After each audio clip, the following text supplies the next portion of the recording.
ময়দা, তার মধ্যে নুন দিলাম, এরপর একটু চিনি দিয়ে দিলাম। ওভেন ছাড়াই বানাচ্ছি পিৎজা, তাই একটু বেকিং পাউডার, একটু গুঁড়ো দুধ আর 2 চামচের মতন দই দিয়ে দেবো।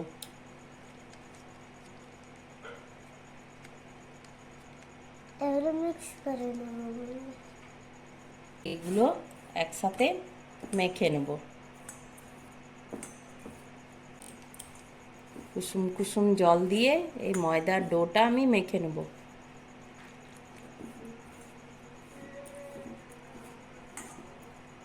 অল্প অল্প করে জল দিয়ে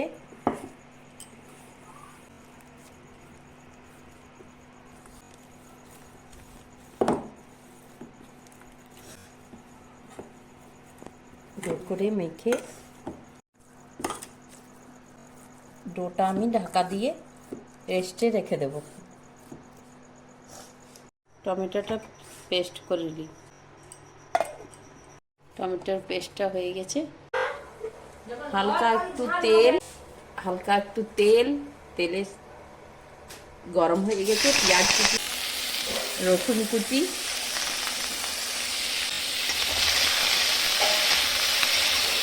হালকা একটু ভেজে নিলাম। টমেটোর পেস্টটা দিয়ে দিলাম, লঙ্কা, একটু নুন, কারি পাতা যাচ্ছে। এটা একটু ভেজে নিই। এবার এটা আমি ঠান্ডা হতে দেবো।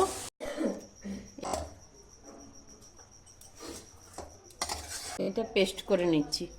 আমাদের পিৎজা সস রেডি। একটু সাদা তেলটা এটার মধ্যে ছড়িয়ে দিলাম চারিপাশে লাগিয়ে। এরপর ময়দার ডোটা একটু চ্যাপটা করে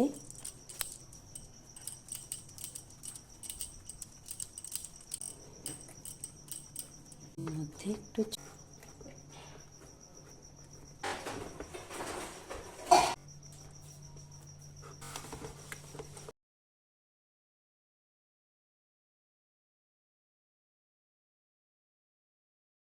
এটার চারিপাশে একটু করে আমি এবার পিৎজা সসটা যেটা আমি বানিয়েছিলাম সেই সসটা এটার মধ্যে দিয়ে এবারে চারিপাশে আমি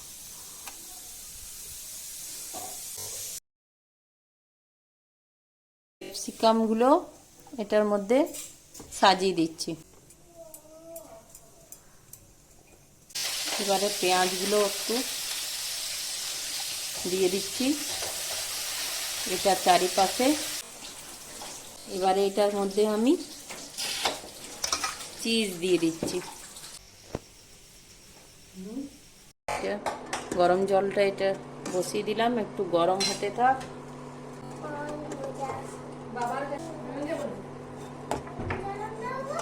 এবারে এটা ভাপে আমি হতে দিই। 45 মিনিট পর আমি ঢাকাটা খুলে দেখছি পিৎজাটা হয়ে গেছে।